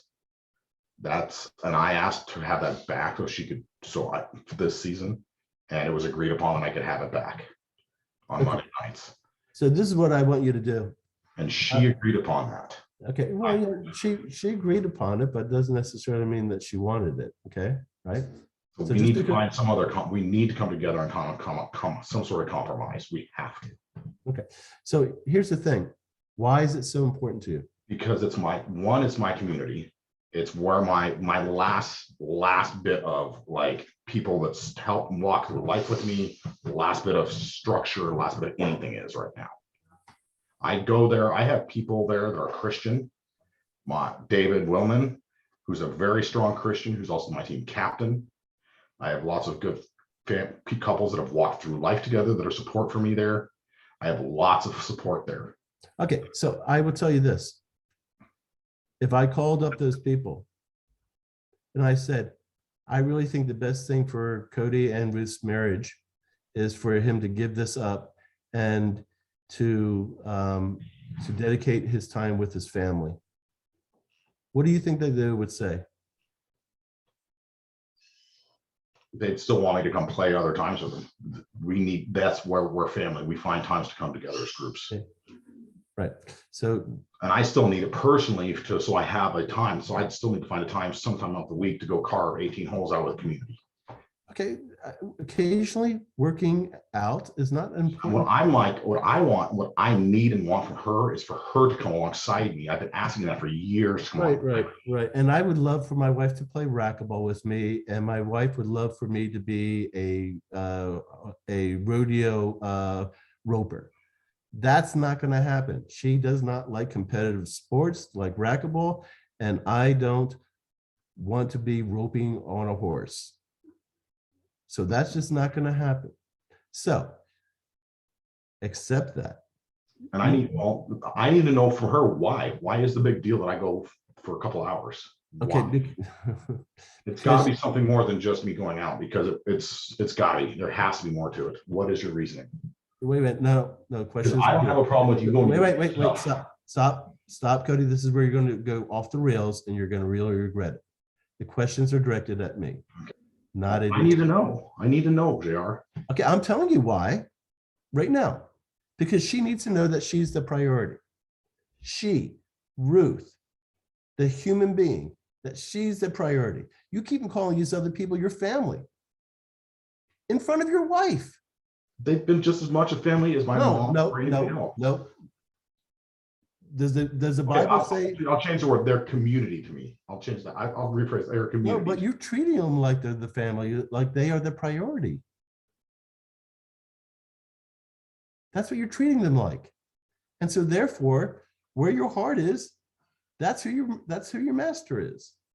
That is your priority. Now, they're probably really good, healthy, loving people. I'm not saying that you're doing bad things. And maybe at a point in your life, they were really, really critical for your well-being. Well, and the question is this: why is it that it's okay for me to not have an issue with her going to BSF for a couple hours on Monday nights? Bible, did she ask you to go with you? No, because it's all for all girls. Okay, that's fair enough. But then it's okay for me to be okay with that. But then when I go for a couple hours for my mental health and stimulation, that's not okay. So how much time total? Same amount. It's the exact same amount. Okay, so a weekend tournament about 9:30. I get home about 9:30. A weekend tournament. Tournaments are different, and I cut that down from last season a whole bunch to about one a month. I got one this month, one next month, one the following month. May was different because there was a whole bunch I had to squish into May. Okay, so here's the thing though, Cody. Is it really worth it? Yeah, I listen to what. See, one of the things that you don't understand about your wife is that she needs to be heard. She is 50% persuader. She needs to be heard. You're not hearing her. And I think it's this, and I may not be persuaded, but I don't think I get hurt either. No, you're trying to control her. There's a difference. You need to go, you're trying to get her to do what you want her to do. And when she was in that codependent environment, she was willing to do that. But that was not fulfilling for her. You're not hearing her. I'm telling you, you're not demonstrating with your actions that she is the priority. You've been deceived. You think that these other issues are the most important things because you get to walk away from some of your responsibilities, or you get to feel a certain amount of, immediate gratification or short-term satisfaction. And somehow that has become a substitute for real intimacy and relationship. No, I don't. Maybe I'm getting this wrong, Joe. Maybe I feel like it was so out of balance for a year because of our first year of marriage. I will admit I was a mess. Not a problem admitting that. Then it felt like it was super out of balance because of what I did. And the balance was thrown over to my side and I had to take care of a bunch of stuff to mop it up. And then we're into year 3 at this point. It kind of got like we were trying to catch that balance up, which is kind of last year. And now we're in year 4, which is where we're at now. And it's kind of got tipped again. So last year, we were trying to get that balance back and like, hey, okay, you can do this and this. We're just not very good at the communication. And we're like, okay, you can get your 4 hours, but your BSF on Mondays, I get this. And we were trying to fix that. And it just never fully got back. But I me personally, felt like because I screwed up so bad that very first year, all the stuff got thrown on my plate. And I had to just overcompensate because of my messed up. And I felt really like this is not cool. This is not cool. This is not cool. And this may not be 100%. I don't mind saying it may not be. It really, truly may not be of that. It might just be my perception. That is how I felt because of my mistake. And I felt like, well, you're getting punished because of this. You're not allowed to go do this because of this. Okay, so Cody, what I'm hearing is victim identity, and you're looking for somebody to rescue you. Well, no, I'm not looking, but that's my perception. And like I said, it could be a wrong perception. Right, and it's a bit narcissistic too. And that's why it's like now we're like stuck in a spot of like, well, aren't we allowed to have a little bit of this? Based upon what? The world's rules? So sure, like the world will tell you this. Even my counselor has told me time and time again, you need to be out doing this disc golf probably once a week. Okay. I go play racquetball 3 times a week. Yeah. It's not my life. My wife knows. She asked me last Thursday when she says, hey, I've got these tickets to go to this fundraiser with Embrace. Do you want to go? It's one of my normal nights to play racquetball. I said, sure, let's go. Would you do that for your league night? Well, it wasn't league, so that's not really fair. Well, no, I took a night off the other night when she needed on a watched. I didn't even go to league. But here's the thing, though, is that you're taking time off as like a Band-Aid because things have gotten so bad. What we're talking about is you making a commitment and doing something that is selfless to protect your family. See, the things that Ruth has been discussing are about us, your family, Annalie, Cody, and Ruth. The things that you are arguing and debating with me, and by the way, you're not going to win this debate with me, so you might as well just stop. I'm not trying to. I'm just trying to simply let you know where I'm at personally. Okay, and I'm telling you, you're more passionate about protecting your ability to play disc golf than you are about protecting your family, and that is sad. You need to take that to God, buddy. There's something that the enemy has deceived you by that is causing you to want that gratification that relationship gives you. It's not just the exercise. There's something in there for you that he has deceived you by, and now it is a priority in your life beyond your family. And so you need to walk away from it for a period of time. I honest truth, I think the fact that it's partly that my brother-in-law never doesn't accept it for anything. I think part of it is it's never been accepted by her family as anything legitimate. Okay, and nobody cares about racquetball in Buffy's family. But to me, it's a very legitimate sport. It's a very legitimate industry, and everything else. Because of that, I take a lot more passion into it. Right, and it's a little bit, and also just be honest, it's a little bit harder to walk. I can't just disappear from it right now. I've got players that are counting on me to promote them, to boost them. So it's at this point, I'm a business. I can't just totally walk. No. Are you making money? Is your family? Yes, I just made $150 in sales in 3 days. Okay, $150 in sales in 3 days. With those sales completely, what, we're talking about discs? Disc, everything. Disc, So sweatshirts. you could actually still do that and never actually appear. That's how I made them, because I was on a course. I made them by talking to people, and I made 2 of them at the league. I sold All right. $60 So- at league last night. All right, so you take the total amount of time you spent and divide by $150. What's the hourly rate? It's not a matter of hourly. It's a lot of it's made by being on the course and promotion on the course. That's how I make the most of it.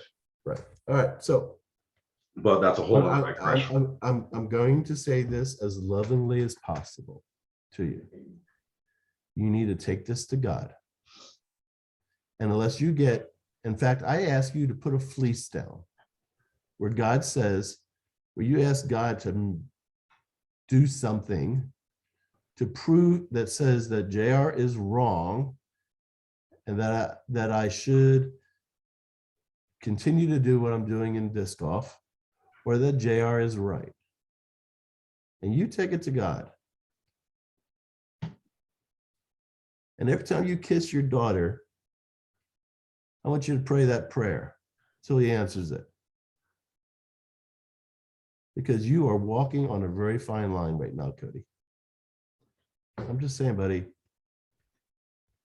you're walking on a fine line. I want nothing more than for what is the best for the Slalom family. Family. That's you, Ruth, and Annalie.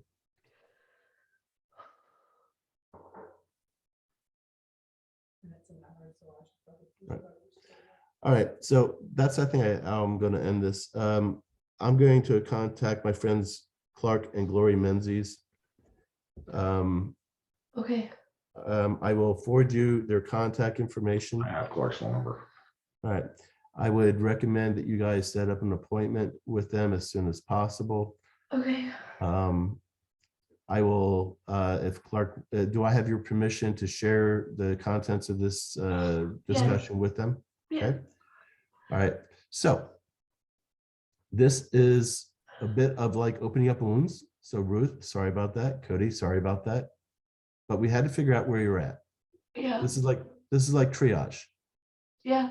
So Real quick before we end this, I think part of the problem is, to be honest, JR, is my ex-wife was very, very forceful about trying to take disc golf out of my life. Okay. Very forceful. is Ruth Well, no, but I lost 3 years of my contract because of my ex-wife.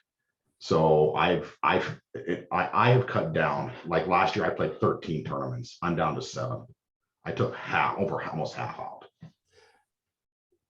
So for me, even just one night a week for a couple hours is a huge deal.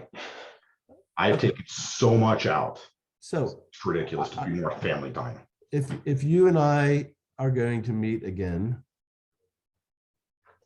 in any kind of counseling situation, I just need Ruth to like try to understand where I'm coming from as much as I'm trying to understand where she's coming from. all right, but you're really not listening. You're trying to justify and you're trying to find a way to rationalize your position. Here's the thing, Cody. Next time we meet, if we meet again, I fully expect you to be able to quote your purpose statement to me. Fully expect you, because that would be respect for the amount of time and money that I've given up for you. Do you realize we're now 2 hours into this, that I'm still trying to recover from COVID? That's $500 of my time, not including the original DDM. So that's where we're at with this. So if we meet again, and then when we meet and you've memorized your purpose statement, I want you to tell me how disc golf and your purpose statement and your family are benefited by you doing that. Your purpose is to serve the Lord God Almighty. Period. That is the rules. That is your purpose. That's why Christ died for you. You're supposed to serve him through your family sacrificially. That means you have to give up stuff that you love to do. Not because Ruth is making you do it or your ex-wife made you do it, because it's what you need to do. Now, can you go off on a weekend and throw frisbee golf for exercise when there's time, or make it a family event and do it? Sure. But your family is your priority. Your family is your number one priority. Providing for your family, protecting your family, strengthening your family. You have the spiritual gift of teaching. When's the last time you led a fellowship with your family? That's your calling, dude. You guys should be doing Bible studies together. You should be leading Bible studies. Those are the things that you should be doing. You should be dreaming dreams together. Anyhow, I have an odd piece that this has actually been helpful. I hope it has.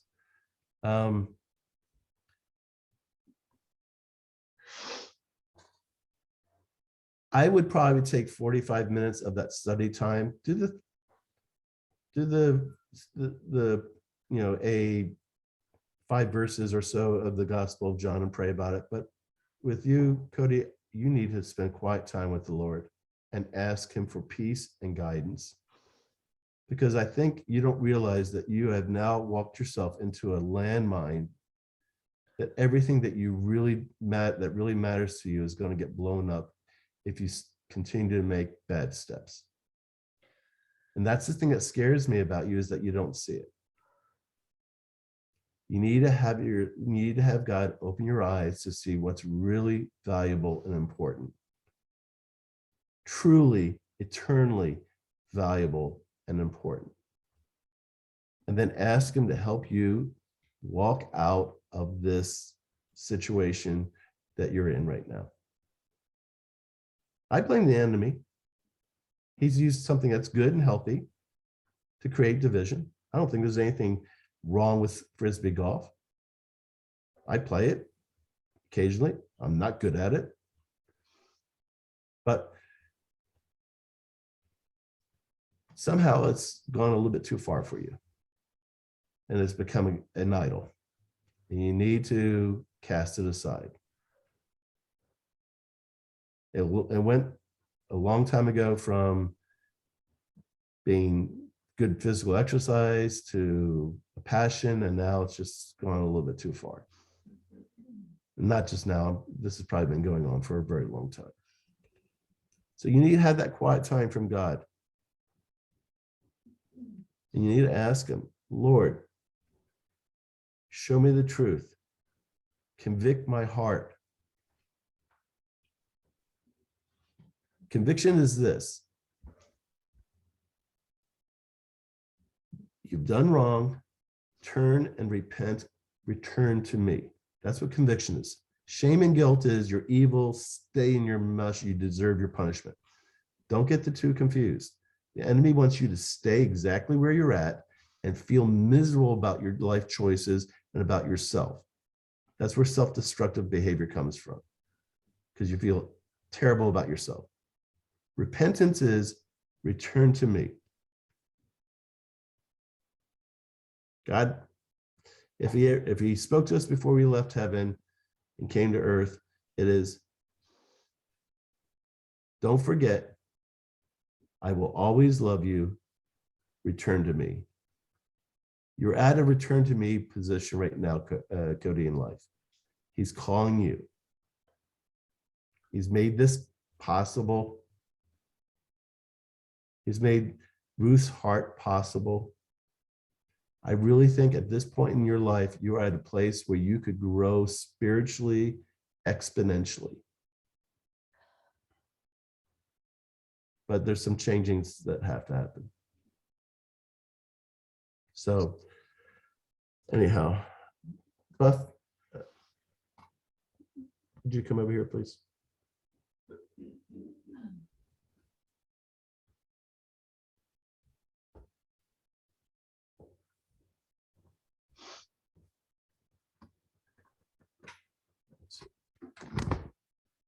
All right, so she's been here the whole time and she's listened to it. And she doesn't like any kind of confrontation. She doesn't like competitive sports because confrontation, even though she's a pretty good athlete. You heard Cody's words, you heard what he's saying. What do you think that Cody should be doing going forward with regards to how he spends his time? You've already told him. I mean, No, but what do you think? I agree with what you've been saying. Okay. I mean, if anything, just to step back and just try it. And because it's the priority thing. It's what's priority in your heart. And clearly it's your relationship is not. So I'm gonna say, just from these 2 hours that I've heard, your relationship is not priority. Your priority is whatever benefits you gain from Frisbee golf. And you could break your back tomorrow and you'll never play Frisbee golf again. Then what? Do you still have Ruth? Do you still have Emily? Or what's it? Annalie. Do you still have her in your life because you made them priority, or did you make Frisbee golf priority and you broke your back and now you have nothing? Great, you have friends, but if that's the only time you're with those friends is Frisbee golf, you can't do that anymore, so they're gonna walk away. Do they actually do life with you, or do they just do Frisbee golf with you? Doing life is doing things as a couple.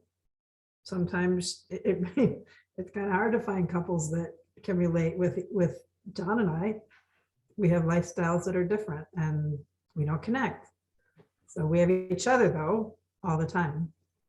My horses never take priority over my husband. His racquetball never takes priority over us.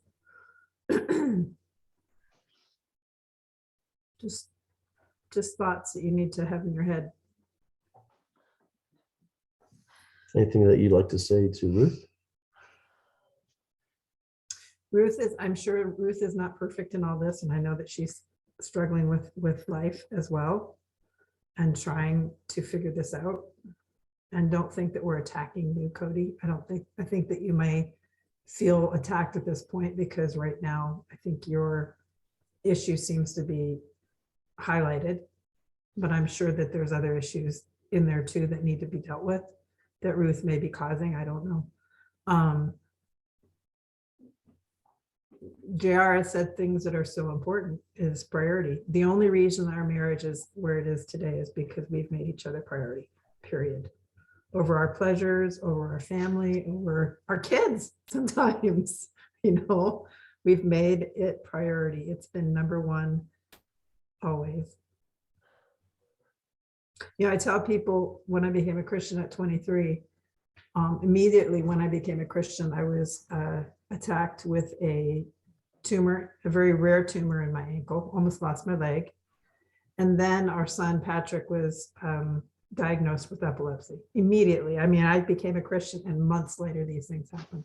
If I did not have have God standing behind me and uplifting us in our marriage and in this huge struggle, this marriage would not be here today. I guarantee you 100% it would not be here today. So that is priority as well, is God has to be involved.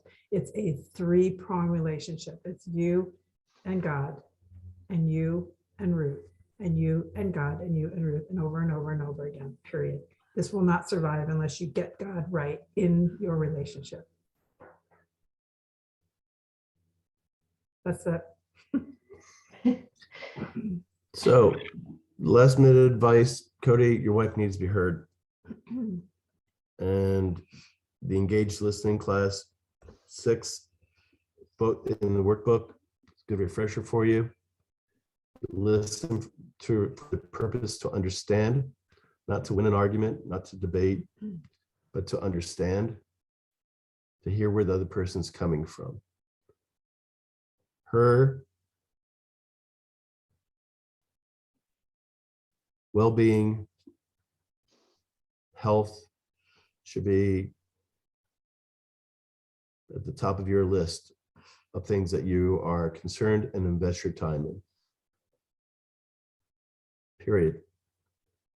So you'll make your choices. Everybody has a free will. And so I trust that God will use this to his glory. Clark and Glory are very patient, loving, kind people, and are also leaders in brush fires. If they can fit you into their schedule, please understand that they are constantly busy. And if they fit you into their schedule, it's because they're doing a favor for me. Do not have me regret it, because the very last thing I want to do is put something else on their plate. But I think there's something important in your marriage that needs to be protected. So I'm not your soft, give you warm hugs and make you feel good and everything's going to be okie dokie kind of. I'm more of the cold bucket of ice. This is the reality. This is what you need to deal with. I don't know what the two of you deserved, what you did to deserve having me as your first counselor. Sorry. It was needed. But Clark and Glory will walk with you gently and move you forward that they can find time in their schedule to do so.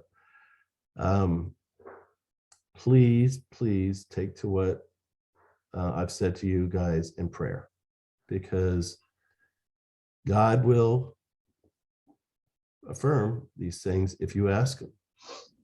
He will say, yeah, that's what I want. And then the question is, are you willing to be obedient to his calling in your life? Here's the thing. We settle for something so small. And what he might have for you, Cody, is so much more fulfilling, so much more satisfying that you can't even imagine, because it's not perceivable because you've never experienced it before. That's what he did to me in brush fires.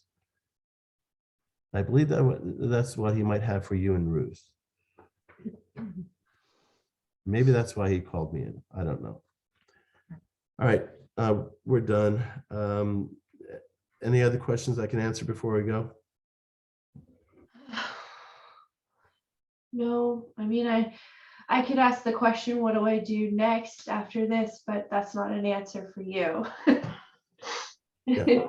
I think in your case, prayer time and speaking to God privately and getting people out of your lives that do not, that their primary advice is not how for the two of you to reconcile in an honest way, then they're not good advisors. So the number one goal for anybody in your situation right now is that the Cody, Ruth, on the Lee family is healthy and whole and thriving. If that is not their number one main objective, then they're not from God. Mm-hmm. That's my only agenda here, is that you guys are healthy.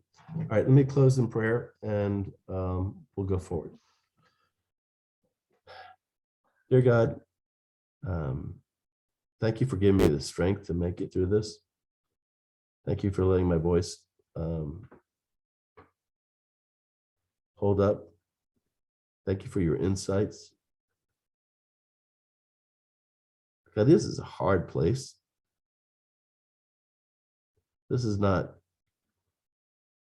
like black and white where something is really super wrong or something is really super right. It's just life. And we get discouraged, we get deceived, and we don't even realize it's happened. I ask that you would protect these two, that they would be able to make the right choices for their family in a God-honoring way. That, Lord, when they do see you in heaven, they can say, thank you, Lord, for saving our marriage. Thank you, Lord, for what you did through our marriage when we've trusted you and followed you, when we made you our priority. when we made our family our priority. Lord, I ask that you would give them that victory. It's not going to be easy. This is going to be really, really hard. And some of the decisions are really going to suck. But if the ultimate goal is for the strength of the Slalom family, it'll be worth it. Show them the fruit, Lord. Help them to use their words to build up and to edify. Teach them to be good listeners. Grant them empathy and love and acceptance for one another. Reunite them, Lord. Cause them to come through this process stronger. And Lord, whatever it is that you intend to do through this family, why you brought me into this, Lord, have your way. Show them that what you have for them is so much far superior to whatever the world is promising them. There's much that you can do through them, God. You can heal this marriage. You can grow this marriage. You can do your work through this marriage. Show them that. Show them that vision. Speak to their hearts, Lord. I ask this in Jesus' name. Amen. Amen. Well, thank you so much for your time. Appreciate it. And I'm glad you're feeling better a little bit. Thank you for your time. Thank you for your patience. I realize this wasn't easy for both of you. Needs to happen. We've come to this point and we're at a crossroads, and I'm willing to fight for this marriage and for this family. So I'll take whatever you can give. All right. Like I said, I will send you Gloria and Clark's information, and then hopefully they'll be able to fit you into their schedules. Okay. I appreciate it. All right. Take care, guys.